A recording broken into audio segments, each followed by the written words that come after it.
There's a blizzard outside, 2022. We lost power. First time after so long. How many years you live in Buffalo, Natasha? We got a... I was planning for a camp out.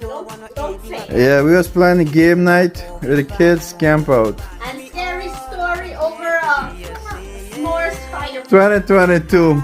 First blizzard in Buffalo. We lost power.